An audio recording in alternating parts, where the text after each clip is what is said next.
प्यारे बच्चों, कोरोना की इस महामारी में तुम सभी अपने घर में सुरक्षित होंगे, परंतु इसके साथ आपकी ऑनलाइन क्लासेस भी चल रही हैं।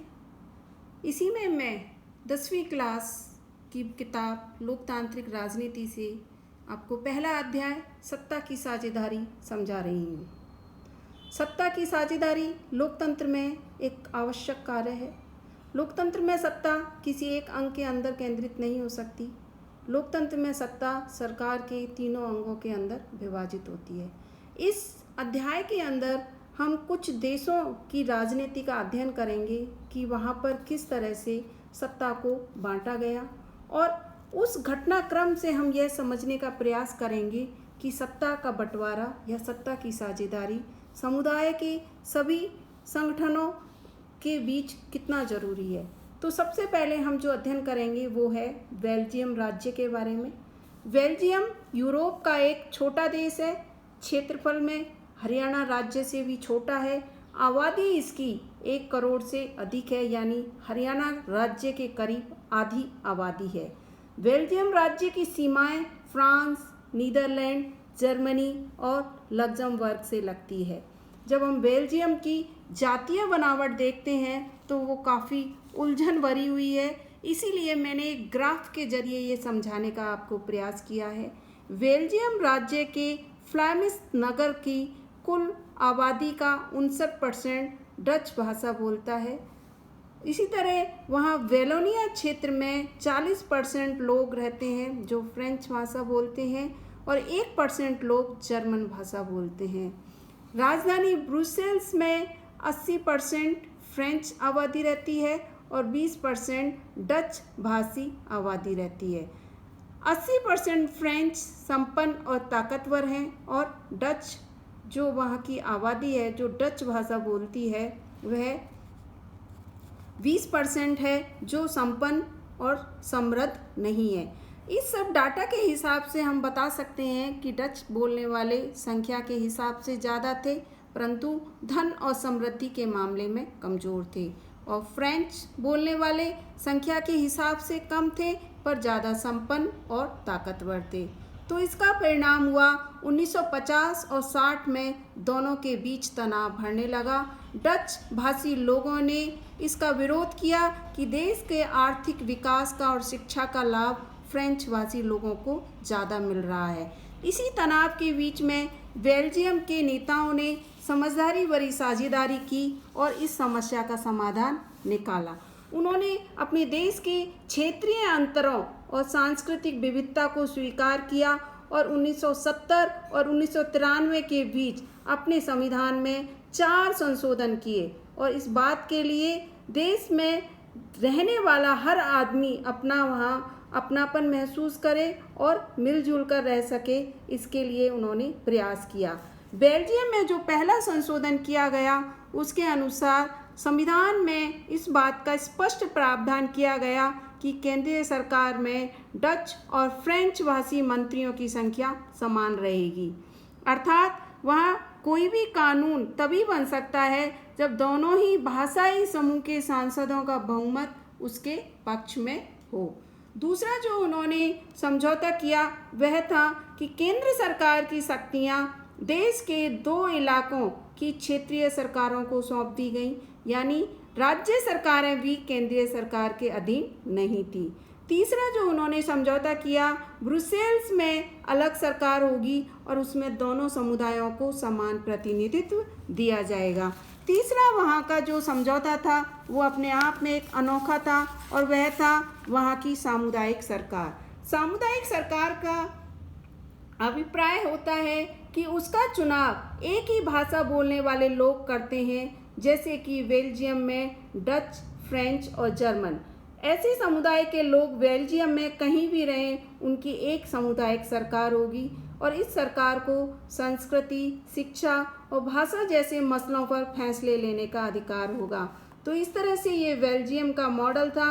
वहाँ के समुदाय के नेताओं ने एक कुछ जटिल मॉडल अपनाया, परंतु यह मॉडल वहाँ पर सफल रहा, और इस मुल्क की गृह युद्ध की जो आशंकाएं थीं उसको उन्होंने ख़त्म किया। जब बेल्जियम यूरोपीय देशों के साथ मिलकर उसने यूरोपीय संघ बनाया तो बेल्जियम की राजधानी ब्रुसेल्स को उसका मुख्यालय चुना गया। यहाँ पर उस मुख्यालय का चित्र भी दिखाया गया है जो यूरोपीय संघ का मुख्यालय है। तो इस तरह से बच्चों बेल्जियम में साझेदारी का एक ये नया ढंग ढूंढा गया। इसके अलावा अब हम बाद में जो दूसरे देश के बारे में बताएंगे वह है श्रीलंका। श्रीलंका में जातीय बनावट कुछ अलग तरह से ही अपने आप में एक समस्या लिए हुए थी। श्रीलंका 1948 में एक स्वतंत्र राष्ट्र बना, दक्षिणी एशिया का एक देश है और भारत के तमिलनाडु के दक्षिणी तट पर यह स्थित है और इसकी आबादी 2 करोड़ यानी हरियाणा के बराबर है। श्रीलंका की जातीय बनावट यहाँ पर टोटल जनसंख्या में से सिंगली 74% हैं जिनका धर्म बौद्ध धर्म है, 18% तमिल हैं।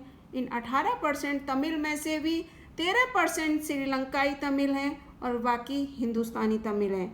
अब बच्चों आपके दिमाग में सवाल आएगा, ये हिंदुस्तानी तमिल क्या थे? जब औपनिवेशिक शासन के समय हमारे देश से तमिलों को बागानों में काम करने के लिए ले जाया गया तो उन्हीं तमिल लोगों की संतान को हिंदुस्तानी तमिल कहा जाता है।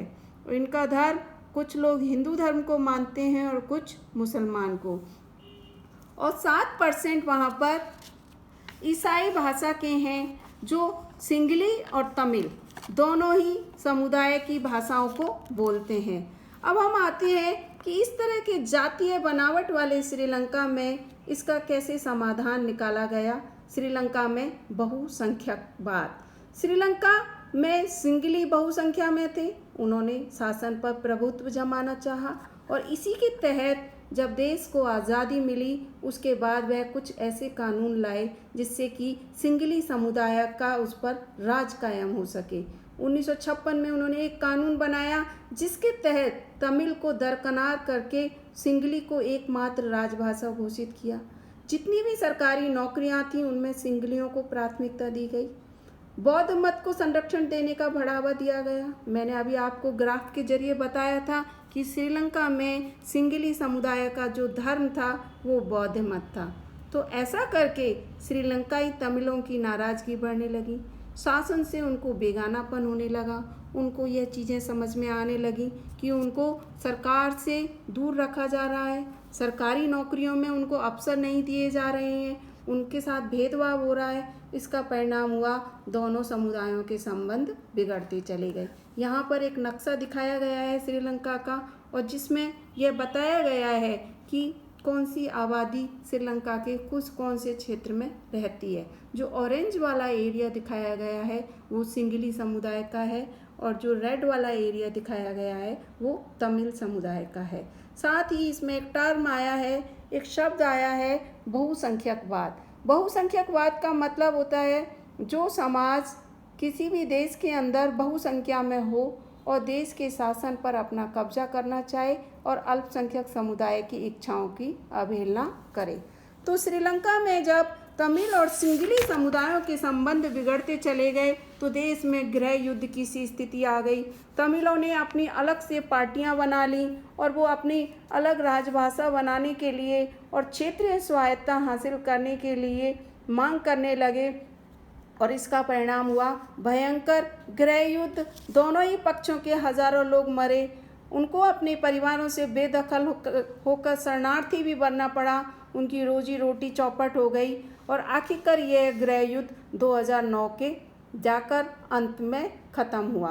तो इस तरह से बच्चों हमने श्रीलंका और बेल्जियम की साझेदारी के बारे में पढ़ा। इसके अलावा इसी किताब के अध्याय के अंदर एक लेबनान देश के बारे में और बताया गया है। लेबनान का जो किस्सा बताया गया है एक कहानी के रूप में समझाया गया है जिसे नाम दिया है खलील की उलझन। लेबनान की राजधानी बैरूत है। लेबनान में खलील नाम का एक व्यक्ति रहता है। उसके माँ बाप अलग अलग समुदाय के हैं। पिता उनके ऑर्थोडॉक्स ईसाई हैं और माँ उनकी सुन्नी मुसलमान हैं। लेबनान की जातीय बनावट वहाँ पर ईसाई धर्म में कैथोलिक ईसाई हैं और ऑर्थोडॉक्स ईसाई हैं। मुसलमानों में सुन्नी मुसलमान हैं। तो वहाँ पर काफ़ी जातियाँ थीं, जातियों के समुदाय अलग अलग थे, जिससे लेबनान में गृह युद्ध की स्थिति आई। तो उस गृह युद्ध की स्थिति के बाद वहाँ एक समझौता हुआ और समझौते में कुछ नियम तय हुए और उस नियमों के अकॉर्डिंग वहाँ पर कैथोलिक ईसाई को राष्ट्रपति चुनने का समझौता हुआ, सुन्नी मुसलमान से प्रधानमंत्री बनाया गया और संसद का अध्यक्ष भी सुन्नी मुसलमान को बनाया गया। इसके अलावा ऑर्थोडॉक्स ईसाई को वहाँ देश का उप प्रधानमंत्री बनाया गया। परंतु इस कहानी के जरिए बताया गया है कि खलील ऐसा नहीं चाहता था। वह लेबनान को अन्य लोकतंत्र की तरह ही वहाँ लोकतंत्र स्थापित करना चाहता था। वो चाहता था कि वहाँ देश में चुनाव हो और चुनाव में जो व्यक्ति जीते वो देश का राष्ट्रपति बने, चाहे वो किसी भी धर्म का हो, किसी का भी समुदाय का हो। तो वह सत्ता का बंटवारा धार्मिक आधार पर नहीं करना चाहता था। तो इस तरह से बच्चों हमने यहाँ सत्ता की साझेदारी के 3 देशों के बारे में समझा, लेबनान, बेल्जियम और श्रीलंका। तीनों ही देशों की जातीय बनावट के बारे में समझा कि वहाँ पर किस तरह जातीय बनावट थी और उन्होंने उसको किस तरह समझौते के द्वारा हल करने की कोशिश की। इससे आगे हम अध्ययन करेंगे कि सत्ता की साझेदारी की ज़रूरत क्यों है और सत्ता की साझेदारी के विभिन्न लोकतांत्रिक देशों में कौन कौन से तरीके हैं।